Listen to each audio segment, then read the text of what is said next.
Apparently, there's a WNBA player named Asia Wilson. Apparently, she's pretty good. Caitlin Clark brings it down, goes twice between her legs, step back jack. Asia Wilson doesn't like that. Asia Wilson isn't smart enough to understand that everybody's going to get fat because of Caitlin Clark. Everybody won't get fat if they keep bringing up the ridiculous, idiotic, and tired old notion of racism. Asia Wilson has ignited a blazing storm of drama, challenging Caitlin Clark in a manner that's capturing everyone's attention. Is this the fiercest rivalry in WNBA history? Asia Wilson, a three-time WNBA MVP, has been unstoppable on the court with astonishing stats and consecutive outstanding seasons. She's undeniably one of the league's greatest athletes. However, Asia isn't just letting her performance speak for itself. She's making her presence felt loudly and clearly off the court as well. Asia Wilson, who whined and moaned and continues to whine and moan that Caitlin Clark is only popular because she's white, couldn't be more. In a recent intense interview, Asia Wilson made some significant statements that are stirring up the basketball community. She didn't just challenge Caitlin Clark. She alluded to a more profound issue that's been simmering beneath the surface for some time. Caitlin Clark, the emerging star and generational talent, has dominated both college basketball and the WNBA spotlight.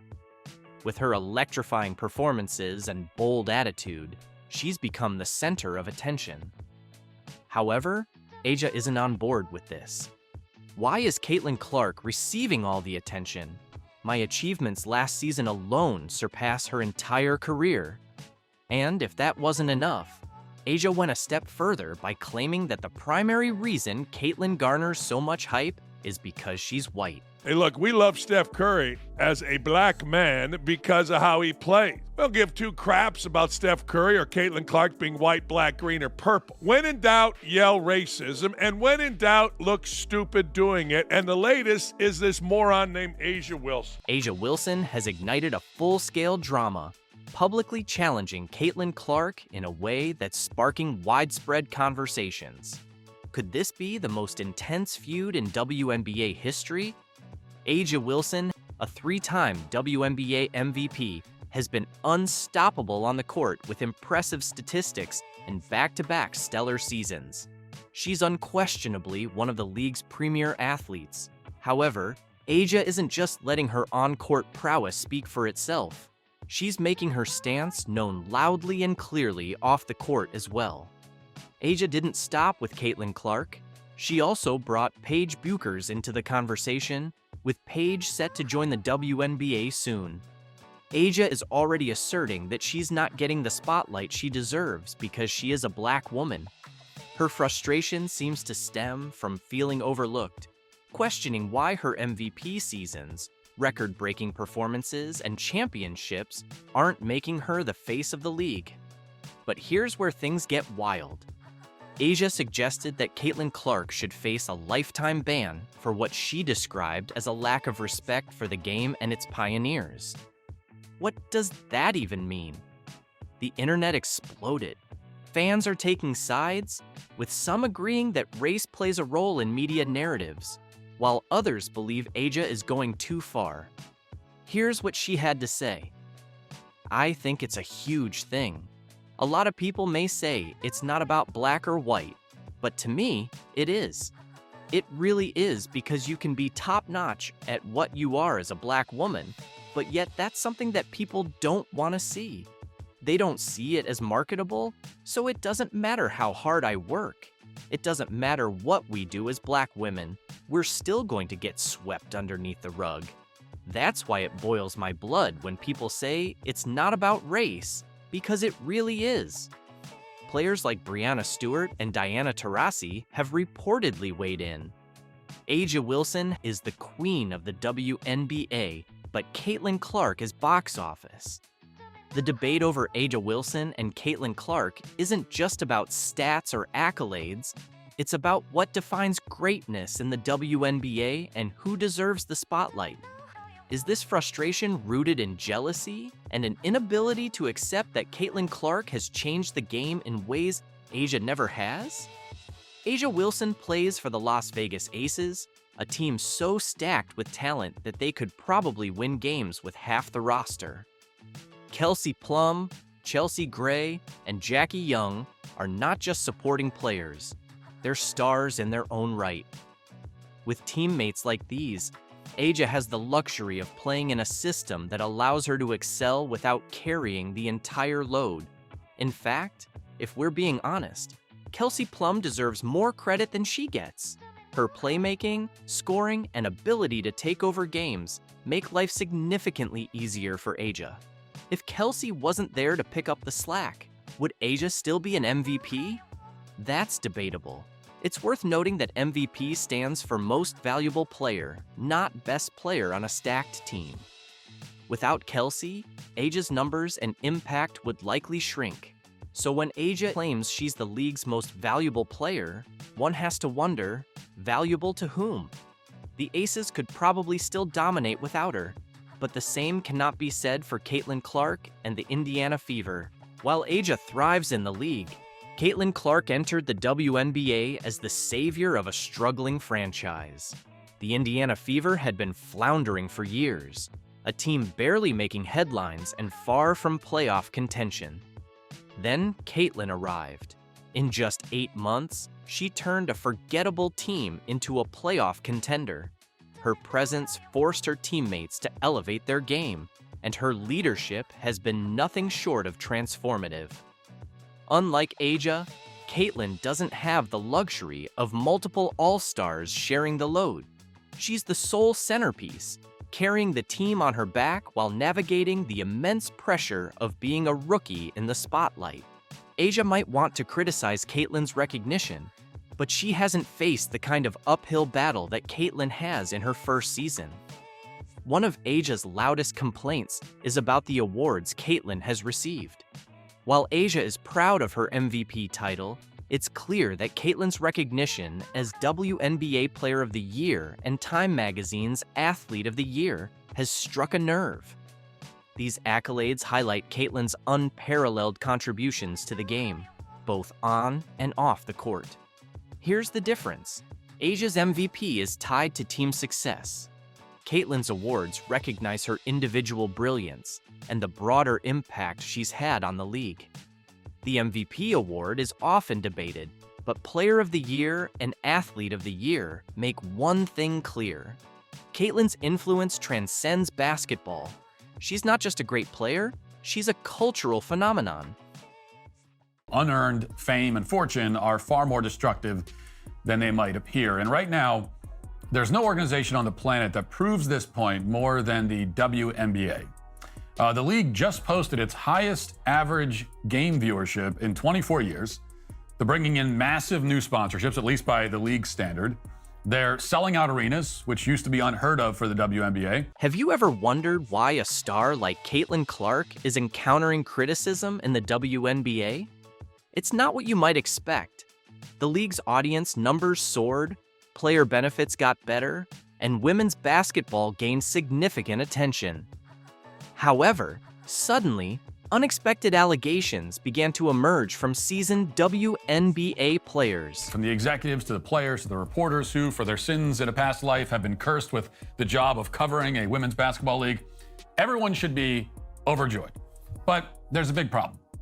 All of this success, every bit of it, is due to the presence of one player in the league, and that is a generational talent named Caitlin Clark, who of course you've heard of.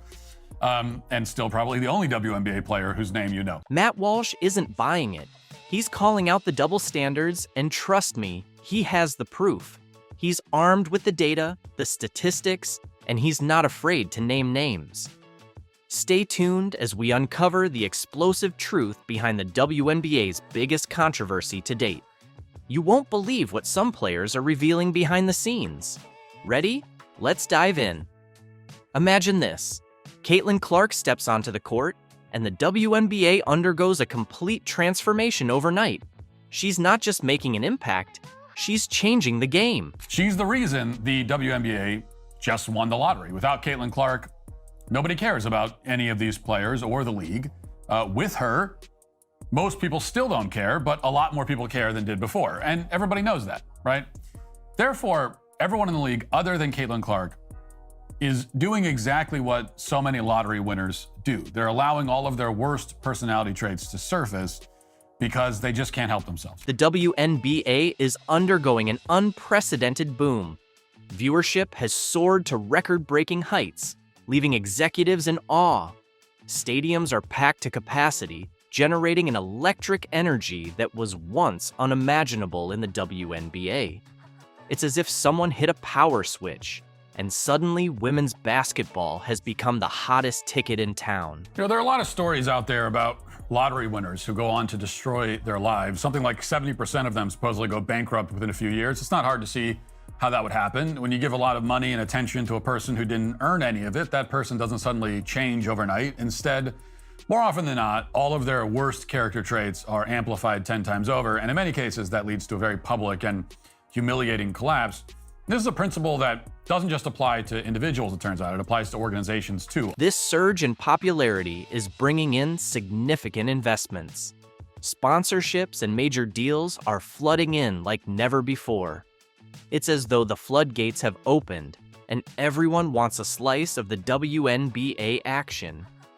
Players are enjoying enhanced benefits, and the league is attracting attention from unexpected sources with a surge of new fans. But here's the kicker. Not everyone is celebrating.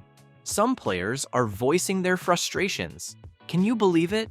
Amidst all this success, underlying discontent is starting to surface. There's been a lot of resentment in this league lately, in particular since the season began. And the thing about resentment, as we all know, is that it tends to fester over time. It gets worse and worse. That's exactly what we're seeing now. It's truly perplexing. On one side, the league is finally gaining the recognition it has been yearning for. On the other, some players seem discontent with the very achievements they've been striving toward. Why?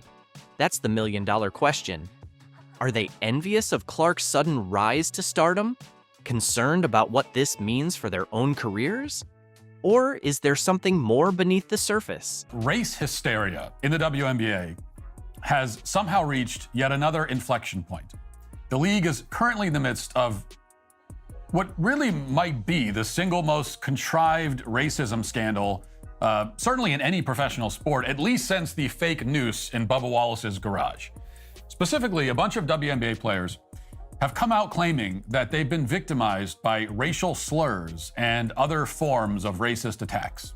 Like, a lot of players are claiming this. Imagine this.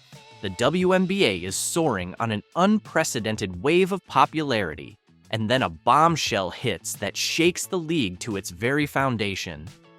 We're discussing explosive accusations of racism that threaten to dismantle women's basketball.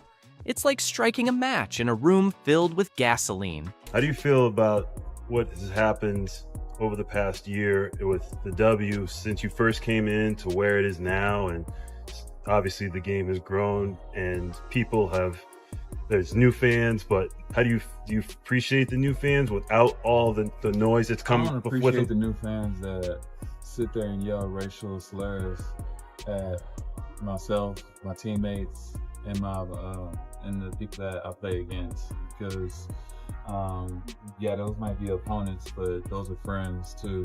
You know, they don't deserve that. So I don't appreciate the new fans. I think it's okay to do that. Brittany Griner, one of the league's biggest stars, steps forward with a startling allegation. She claims that new fans are hurling slurs during games.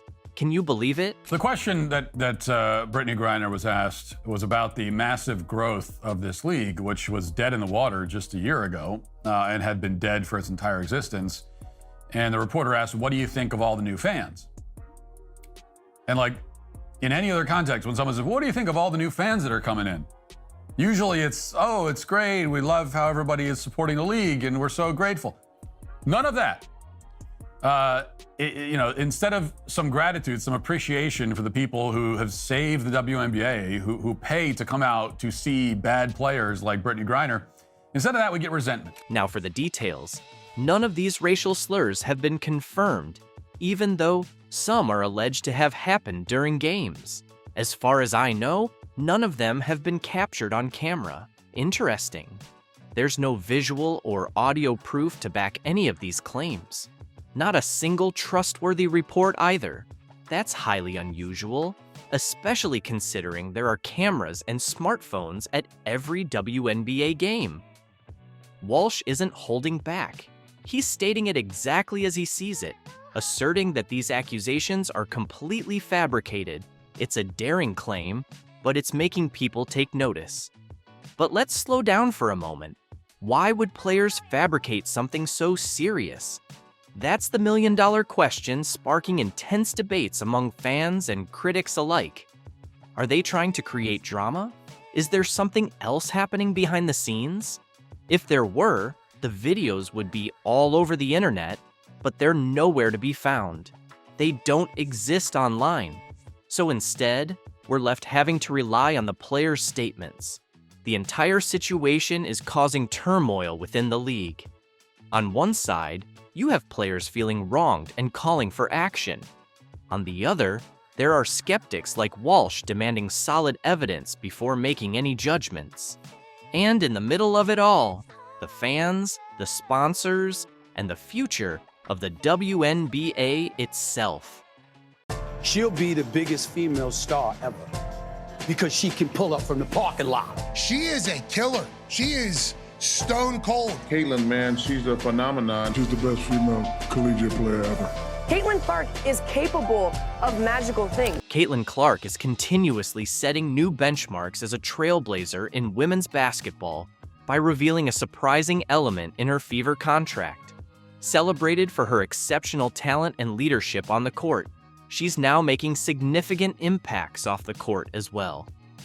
The basketball community is abuzz after an unexpected detail of her Fever contract surfaced, and honestly, it's a game changer, not only for Caitlin, but also for the future of how athletes manage their careers. Knowing that before Caitlin was Rihanna and Diana and Sue and Rebecca and all of those, Dawn Staley as a player, where does it go?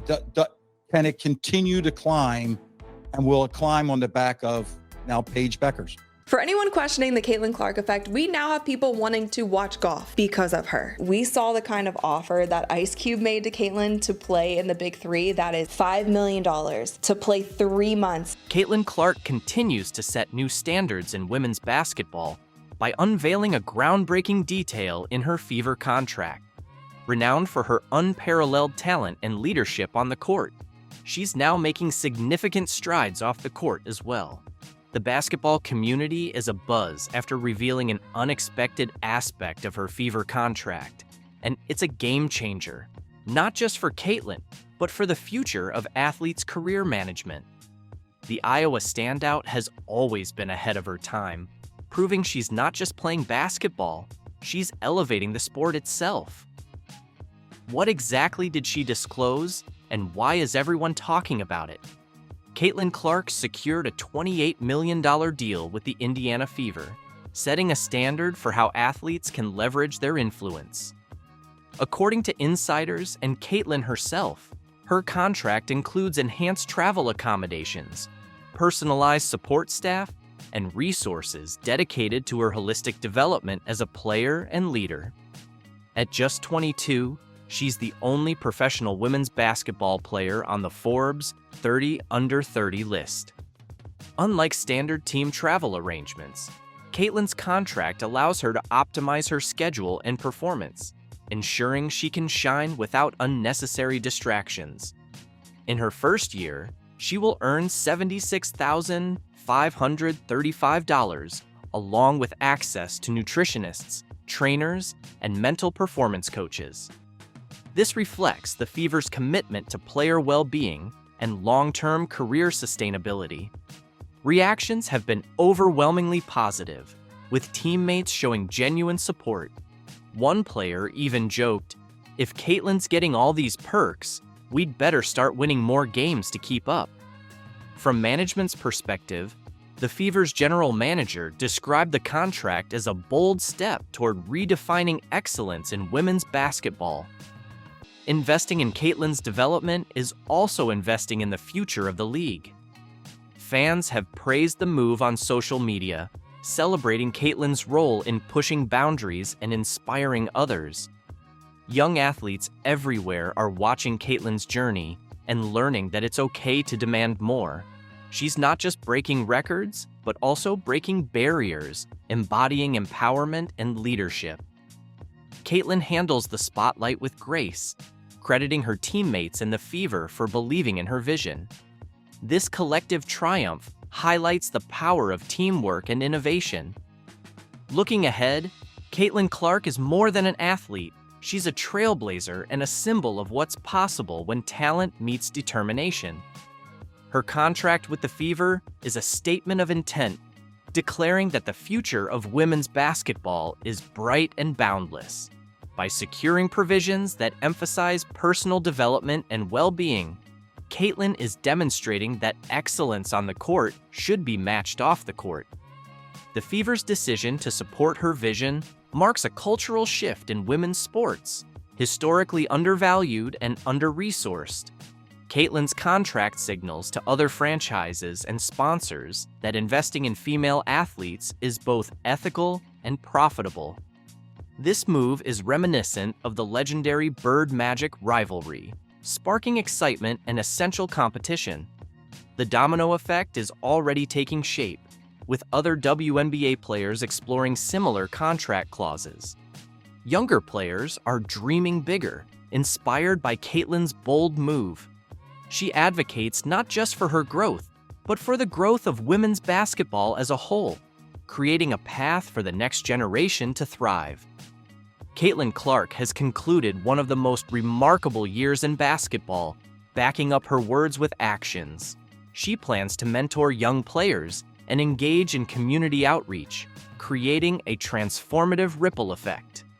Despite critics questioning team equality, Caitlin's approach benefits everyone by enhancing team performance and league recognition. Caitlin's journey is far from over, and this contract is just one chapter in her incredible story. Whether you're a fan or inspired by her drive, there's no denying she's making a lasting impact. Here's to Caitlin Clark, a star on the court, a leader off it, and a true pioneer in every sense of the word. Like a lot more odds. This is like for real. I feel like I'm like in a little bit of a dream, but it's just super dope, super cool. I don't know if I ever seen myself on like this many billboards and pictures, so this is really good. Oh, now it's really real, huh? This is dope. Okay. I gotta get used to 2-5. This is my first time. Something unexpected went down in Indiana, and it's shaking the WNBA to its core. No big press conferences, no spotlight, no orchestrated moments, just a quiet entrance that has the league scrambling to figure out what's next. On the court, Bonner bangs it home. Bonner, the logo 3 at the shot clock. Now needed the scheme. Bonner makes her career best. Bonner hits the 3. Bonner launches over. Zabely got the 3. DeWanna Bonner, two-time WNBA champion, future Hall of Famer, and one of the most respected vets in the game, made her way into Indiana without a hint of drama. No waiting around. And where did she go first? Right to the gym. Her work ethic is impeccable. She is exactly the type of player that the Indiana Fever needed. Similar to what DB said about the competitive fire you all had, the moment you had in the playoffs last year, all those things. How do you think your competitive fire can mesh with hers? Yeah, I mean, that's exactly what you want. You want your teammates to be just as competitive as you are. So I think training camp's going to be really fun. That's when you're competing live. You know, you're getting after things. Coaches are figuring out what lineups work, what lineups don't. So I think it's more so like the drive of pushing your teammates to get better. And I think that's exactly what she speaks to when she talks about her leadership. Like, that's going to push all of us to get better when you can see a vet like that come in here and want to get better every single day still. And, you know, you're 12 plus whatever they are in their career. That's inspiring. That motivates you to want to be better too, but just exciting. But waiting for her wasn't a coach, an agent, or a front office exec. It was no other than Caitlin Clark. Clearly the main reason DeWanna joined the team, so she was excited to see her. Thank you very much. That's what 6'5" would do for you. Pick up, rebound, Fagbinley. Futility from 3 for the Sparks. Over there, Fagbinley comes up with it. Here's Clark and Trent leaves it behind for. Here's just 1 of 5. Go threes. Yeah, they do. Nice. The rookie sensation, the once-in-a-generation talent, the player every team in the league has been scrambling to figure out. South Carolina players in this game, by the way. Sure do. Tiffany Mitchell, Alicia Gray. South Carolina players in this game, Tiffany Mitchell, Alicia Gray, and the big question lingering? Why? Why would a battle-tested veteran skip the usual welcome parties to hit the gym with a rookie?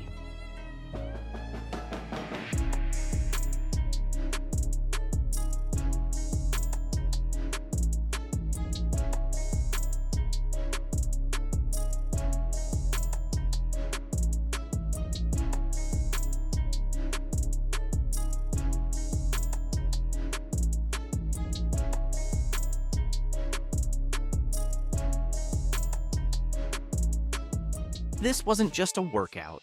This was a message to let everyone in the league know that they are coming prepared for the new upcoming season.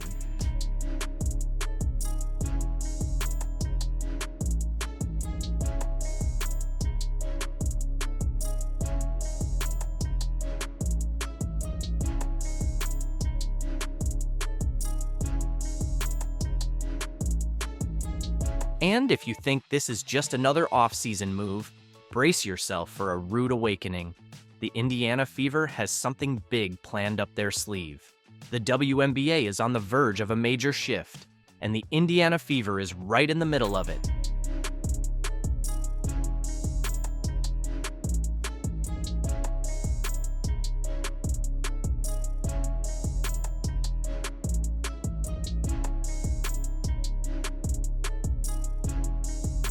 This season is just getting started, and you won't want to miss a single moment.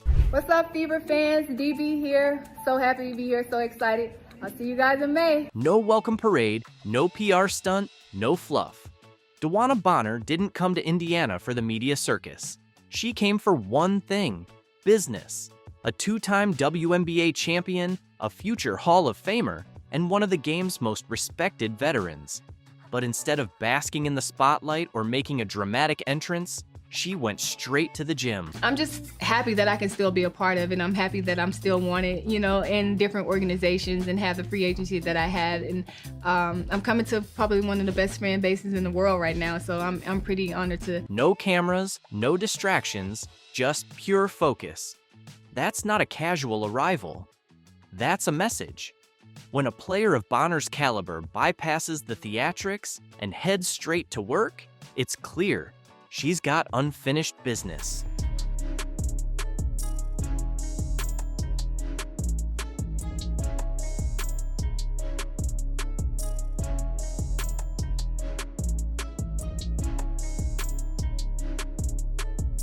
And here's where it gets even more interesting. Bonner isn't stepping into Indiana as the face of the franchise. She's not here to demand the ball, dominate games, or make a statement. She's taking on a role most superstars would avoid, a supporting piece to an already budding young core. I'm coming to probably one of the best fan bases in the world right now. That's almost unheard of in professional basketball, where ego usually collides with team chemistry. But for Bonner, this isn't about status. It's about strategy. She sees something special in this Indiana squad, and she knows exactly how to take it to the next level. The way they came back the second game, it just makes you excited to, you know, okay, I want to be a part of that. They didn't lay down and quit. They came back and actually try to beat us early, you know, that in the next game. So it just shows a lot about their character and how hungry they are. And her first move in a Fever uniform made one thing obvious. She's here to win, and she's not wasting a second. She's linking up with the player poised to redefine the league, Caitlin Clark. This isn't just mentorship, it's about building chemistry, trust, and ensuring Indiana isn't just competitive, but dominant. Time and is third, currently 5 catchings for second. Time and again, Bonner's message is simple. Clark doesn't need someone to shape her. She's already built for this moment. That's what makes this move so dangerous for the rest of the WNBA. Because if you thought Bonner was just here to mentor Clark, think again. She's here to partner up, to sharpen her, to elevate her. And if that playoff battle was any sign, these two aren't just going to coexist, they're going to dominate. Let's be real. DeWanna Bonner could have gone anywhere. Teams lined up, contenders made their pitches. She had the leverage to choose a championship-ready roster. But she chose Indiana, a team still finding its stride, a franchise that, just a couple years ago, was an afterthought in the playoff hunt. That's not just a decision, that's a statement. A player of her caliber doesn't make a move like this unless she sees something the rest of the world hasn't caught on to yet.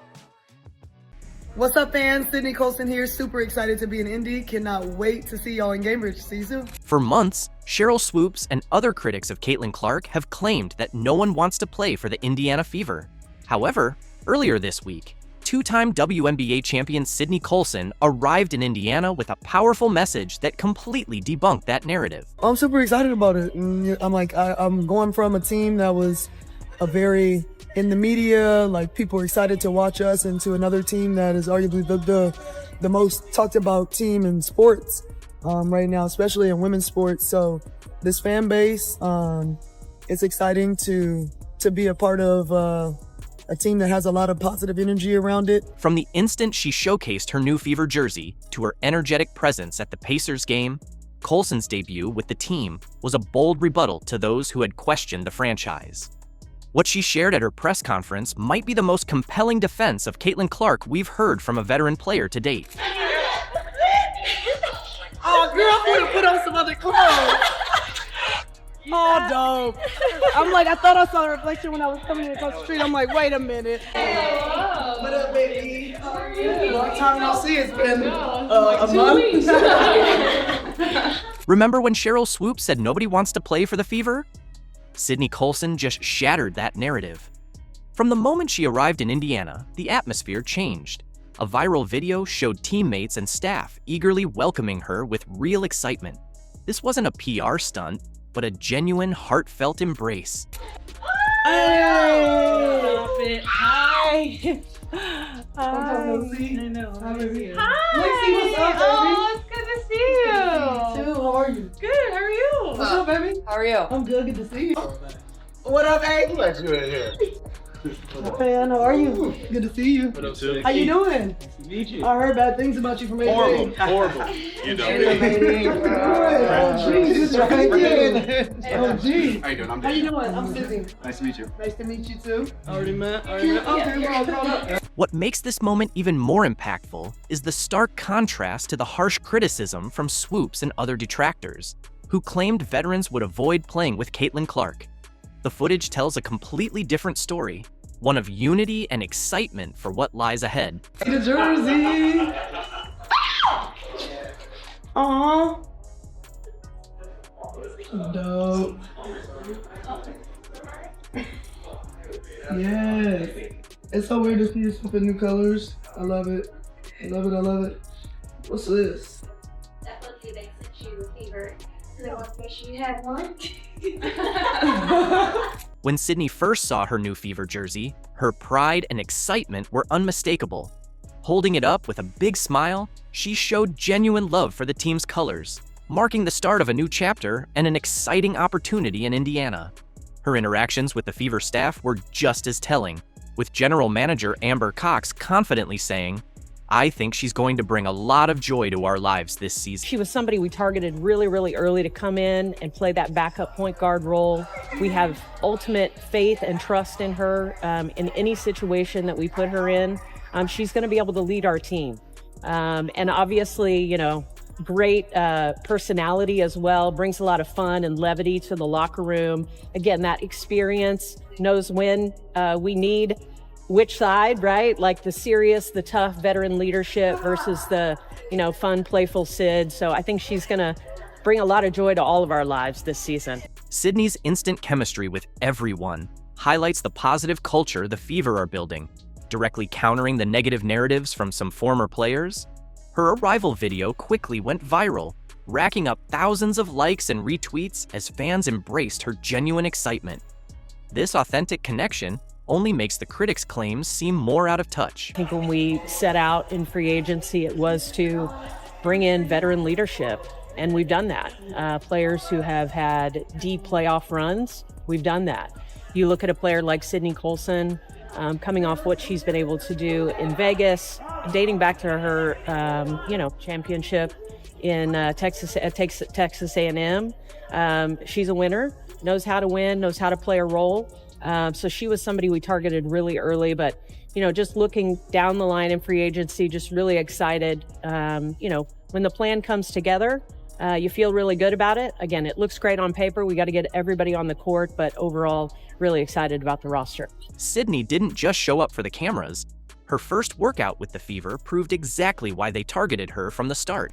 She brought elite commitment, displaying her skills and infectious energy, underscoring the value of her veteran presence. This wasn't a reluctant player joining a team. This was someone eager to dive in. A lot of things. It was Amber and Kelly, Stephanie, Kelsey I played with at Athletes Unlimited for several years. Love Caitlin's game, love Aaliyah's game. It made sense. I made this decision mentally before DB and Natasha were even a part of the mix. And so all the new additions, Breezy, Sophie, it's going to be a fun season. And what makes Sydney's arrival even more significant is the timing. She chose the Fever before stars like Natasha Howard and DeWanna Bonner signed. This wasn't following the crowd. She wanted to be in Indiana, regardless of who else joined. Critics who claimed veterans would avoid the Fever now have some explaining to do. Sydney's excitement proves the negative narrative around Clark and the franchise wrong. All right, switching gears now, we are looking forward to a new season for the Indiana Fever, now less than 2 months away. And today we formally introduced the team, I should say, formally introduced its newest player. Yes, so here she is. This is guard Sydney Colson. She is joining the Fever following 3 seasons with the Las Vegas Aces. That is where she helped the team win back-to-back WNBA titles in 2022 and 23. Critics were wrong not only about Sydney joining Indiana, but also about what she'd say once she got there. At her first press conference, instead of giving a neutral response about Caitlin Clark, Sydney's words sent shockwaves through the basketball world. So listen to what Colson had to say today when asked what she is hoping to bring to the Fever. The Indiana Fever press room was electric, with journalists packed in and cameras poised, all waiting to see if the veteran champion would confirm the narrative that established players resented Clark's spotlight. The tension was thick in the air. What was it like to watch what Caitlin did for this franchise from afar? Different perspective. Yeah, no, it was nuts. There's no other way to say it. It was nuts. I think, you're seeing a team that's now affecting the economy in the city.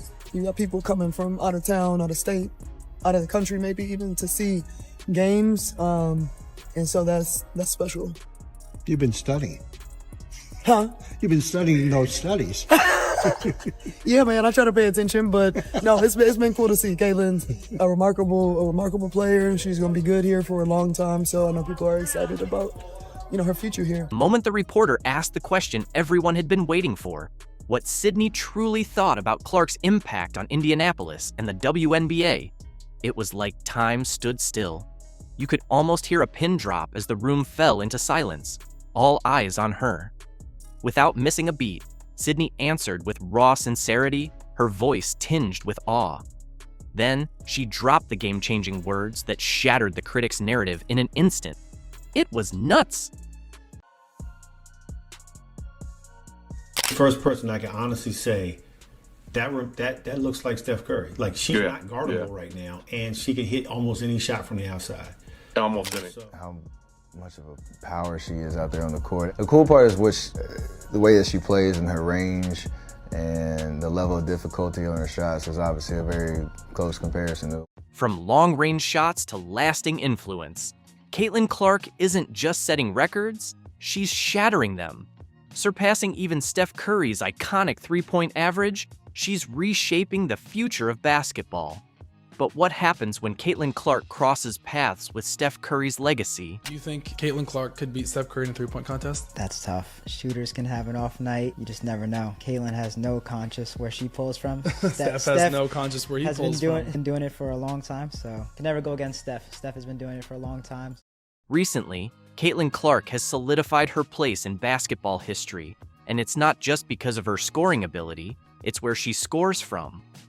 New stats show that Caitlin Clark now holds the record for the longest average three-point range, an incredible 28 feet. I think the WNBA narrative right now is Caitlin Clark, and I think that's a good narrative, but it's also not the only narrative. Caitlin is an amazing generational talent, and she's going to do amazing things. You're the #1 pick. People are going to go after. This remarkable accomplishment not only surpasses the previous record held by NBA legend Steph Curry, but it also sets a new, higher standard for shooting excellence in basketball. By pushing the boundaries of what was once thought possible, Caitlin Clark has redefined the range at which players can score, inspiring future generations to aim even further.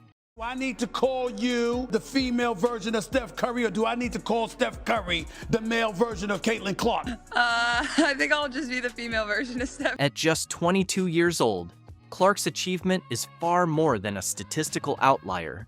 It's a reflection of her unmatched skill, court awareness, and unshakable confidence. As the all-time leading scorer in college basketball, regardless of gender, she has already left an indelible mark on the game. With her new record-breaking 28-foot average, Caitlin Clark has not just added a new statistic to her resume, she's fundamentally redefined what it means to be a sharpshooter in the modern era. To put her accomplishment into perspective, Steph Curry, widely considered the greatest shooter in basketball history, boasts a three-point range averaging around 27 feet. At the time, that seemed untouchable. Curry's range revolutionized the game, sparking an era of deep shooting and permanently changing the way basketball is played. But now, Caitlin Clark has pushed that boundary even further, raising the bar to new heights. I love me some Steph Curry. Steph Curry is the greatest shooter in the history of basketball. However, Clark has taken that revolution even further, stretching the boundaries of possibility with an additional foot of range that makes her a constant threat the moment she crosses half court. This is no accident. Clark's shooting range is the result of years of dedicated training, an innate basketball IQ, and an unwavering competitive spirit. Her shooting form is a perfect balance of precision and power, enabling her to effortlessly launch shots from well beyond the arc. But what truly sets her apart is her fearlessness. Clark isn't afraid to take shots from distances most players wouldn't even think about. Whether it's a contested three in the final seconds of a game or a casual pull-up from 30 feet on the fast break, she makes what seems impossible look completely effortless. Shout out to Caitlin Clark. She's a certified bucket. To quote Shaq, I was not familiar with her game. I respect her game. She's a fucking baller. She was pulling up like Steph Curry from deep. But I just got one question. Matt, do you think you can beat Caitlin Clark in one-on-one? Absolutely not. Nobody here can. I'm busting her ass. You wild. Shit. You wild, bro. This record also speaks volumes about the evolution of women's basketball. Clark's success stands as a powerful testament to how the game has progressed, with athletes consistently pushing the limits of what's possible on the court. Her remarkable shooting range has drawn comparisons to Curry, but it has also established her as a trailblazer in her own right, showing that women's basketball is just as dynamic, innovative, and game-changing as the men's game. I think Steph Curry made the WNBA watchable. Caitlin Clark, baby. The way that Caitlin Clark was playing was a very digestible form of basketball. But now this girl out of nowhere is playing like Steph, and it was still digestible. Meanwhile, Clark has reached this milestone in an era where defenders are more focused than ever on limiting long-range threats. Opponents specifically game plan to neutralize her, yet she continues to excel, constantly finding ways to create space and sink one clutch shot after another from deep. Her 28-foot average isn't just a number, it's a declaration of dominance. As Caitlin Clark keeps breaking records and exceeding expectations, the basketball world is left to wonder just how much further she can push the boundaries of shooting. Is there anybody in the NBA under the age of 30 that's a bigger name, bigger jaw, bigger star than Caitlin Clark. For now, one thing is clear. Clark has not only surpassed Steph Curry's legendary mark, but has firmly established herself as one of the most transformative figures in basketball. Her 28-foot average three-point range is more than just a record. It's the foundation of a legacy in the making. Caitlin Clark isn't just redefining the game of basketball, she's reshaping its entire business model. The sharpshooting sensation, already celebrated for her historic three-point average that outpaces even Curry, is demonstrating that her influence extends far beyond the court. I mean, honestly, $1,000 for a family of 4 to go to a WNBA game. That seems wild. It really does. The Clark effect. Clark now represents an incredible 1/4 of all WNBA merchandise and ticket sales. This remarkable achievement highlights her power to attract fans, drive revenue, and become a true game changer for women's sports. Moreover, in a league that has long battled for visibility and equality, Clark has sparked an unprecedented wave of fan engagement. From jerseys bearing her name to arenas packed with fans chanting in her honor, Clark is more than just a player. She's become a movement. Caitlin Clark, her style of play it's not just her individually as a person or what skin color she is. I think it's, more so about her style of play, her playing. According to reports, her merchandise sales alone make up nearly 25% of the WNBA's total revenue in this category, an extraordinary figure that speaks to her unmatched popularity. Whether it's fans buying her iconic number 22 jersey or scooping up exclusive Caitlin Clark-themed collectibles, her appeal is undeniable. The same goes for ticket sales. Clark's games are an event, consistently attracting record-breaking crowds. Or as a live, but there has been a confirmation. There has been, as good as a confirmation from the draft. And it's unfortunate they leaked the expansion draft, or at least leaked part of the expansion draft. As the new franchise made its much-anticipated entrance, speculation soared about how the Valkyries would build their inaugural roster. Naturally, Caitlin Clark became a focal point in these discussions, celebrated for her exceptional scoring prowess, long-range three-point shooting, and strong leadership on the court. Caitlin has emerged as one of the brightest stars in women's basketball today. The potential addition of her talents to the Valkyries has generated tremendous buzz and anticipation among enthusiasts and analysts alike. All right, there we go. We have our first 4 names of the reveal, and there they are. And just in case you didn't pick up on it, these names are being announced in alphabetical order from the teams of the W, so there's no ranking here in terms of who's most important. Your first thought? In case you missed it, these selections are being announced in alphabetical order based on the teams, so there's no ranking in terms of importance. At first glance, you might assume Caitlin Clark would be among them, but when the draft results were revealed, an unexpected twist occurred. The Valkyries chose not to draft Caitlin Clark. This surprising decision left both fans and analysts stunned, igniting debates across social media platforms and sports broadcasts. The Golden State Valkyries' participation in the expansion draft marked a pivotal moment for the WNBA. It's a rare opportunity for a new team to build its roster from the ground up, and anticipation was high as fans watched to see their selections. While many anticipated bold moves, the decision to bypass Caitlin Clark, widely regarded as one of the league's brightest stars, created a wave of controversy and confusion within the basketball community. As for the names on the back of the jerseys, we do have 4 more names that are about to be revealed in just a moment, but we do want to do a little table set of the Valkyries' notable games during what will be their inaugural season. They'll open the season in the Chase Center against the Sparks in a battle for Cali, some other marquee matchups as well. Defending champ Liberty May 27th, and they've got the Aces and Fever. Her standout performance at Iowa made her a household name, and her seamless transition to the WNBA only heightened her impact. As a high-volume scorer and talented playmaker, she possesses the unique ability to draw crowds and secure victories. So, why did the Valkyries pass on drafting her when they had the opportunity? The reason stems from a combination of strategic planning, roster building priorities, and the complexities of managing star talent within a newly established team. She is more than just a prolific scorer. She is a transformative player. Her knack for sinking three-pointers from seemingly unreachable distances and her exceptional court vision make her an invaluable asset. Additionally, she exemplifies leadership both on and off the court, frequently taking control during pivotal moments of the game. Any team would be fortunate to acquire her talents, or so it appears. However, constructing a new franchise goes beyond assembling star players. It involves ensuring the right fit, fostering chemistry, and implementing long-term strategies. This vision necessitated selecting players who could offer versatility and balance to their roster.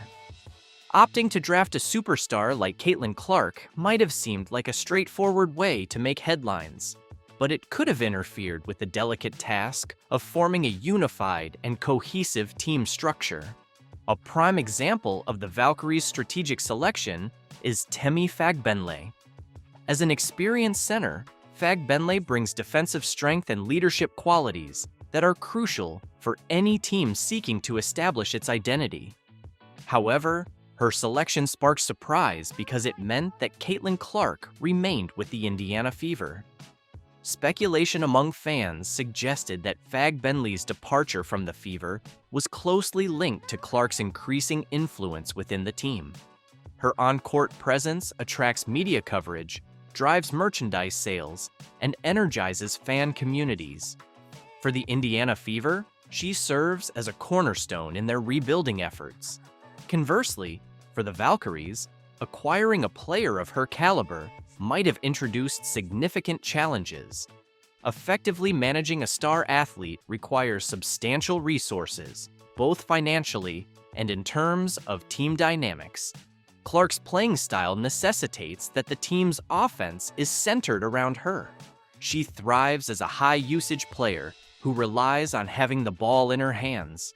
While this strategy can be effective for established teams with well-defined systems, it poses risks for a new franchise striving to find its balance. The Valkyries likely aimed to prevent their entire identity from hinging on a single player, regardless of her talent.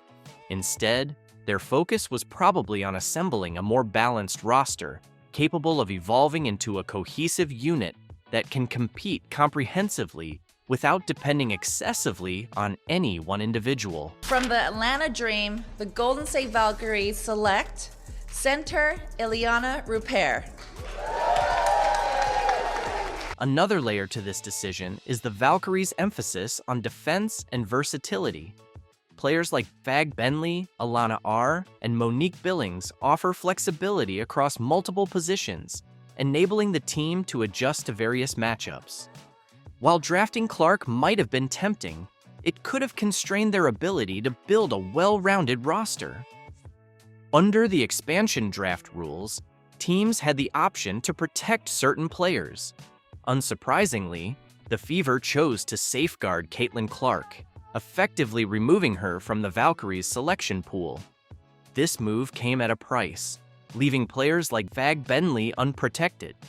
For the Fever, this was a strategic gamble. They prioritized securing their star player, understanding that losing other valuable role players might be an unavoidable consequence. Protecting Clark underscores her significance to the Fever's future. She's not merely a player, but the cornerstone of their franchise. Losing her would have severely hampered their rebuilding efforts. Nevertheless, some fans believe that leaving Fagbenle unprotected was a misstep, as she is a dependable contributor who brings both experience and grit to the team. By passing on high-profile players like Caitlin Clark, they signaled their commitment to constructing a team based on depth, teamwork, and strategic foresight.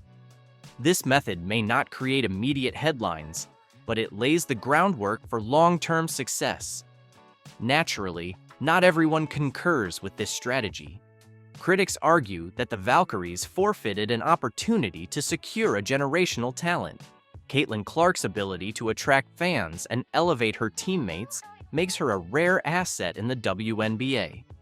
Opting out of drafting her could be viewed as a risky move, especially for a new team aiming to establish itself in a competitive environment. However, there's a valid argument supporting the Valkyries' choice. Building a successful franchise requires time and meticulous planning. While star players like Caitlin Clark can transform a team, they also introduce complexities both on and off the court. For the Valkyries, the expansion draft was about more than just acquiring talent. It was about establishing a foundation for a team capable of competing at the highest levels.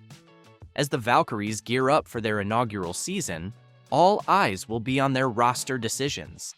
Will their strategic approach yield positive results, or will they rue the decision to pass on players like Caitlin Clark? The outcome may not be immediate, but one thing is clear: this decision will be closely examined. Understanding the Valkyries' choice to forgo Caitlin Clark requires looking at the broader context. How will this impact the future of the Valkyries and Caitlin Clark's role with the Indiana Fever? Launching a new franchise carries the inherent pressure to make a significant impact quickly. Acquiring a player like Caitlin Clark would undoubtedly generate headlines and draw fans to the arena. However, a franchise's success isn't solely determined by hype. It's about winning games and cultivating a sustainable culture. The Valkyries appear to have prioritized balance over star power. A key aspect of this decision revolves around Caitlin Clark's compatibility with a new system. Clark is renowned for her dynamic, high-energy playing style. She's a high-usage player who excels in systems designed to highlight her individual talents. However, for a nascent team like the Valkyries, selecting a player of Clark's magnitude could result in a lopsided roster. The team might feel compelled to build entirely around her, potentially compromising depth and versatility. Historically, teams that secure elite talent early on often set themselves up for sustained success.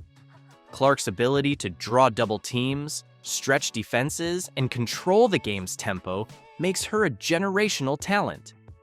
By passing on her, the Valkyries are essentially betting on their ability to discover comparable talent in the future, a gamble that may or may not pay off.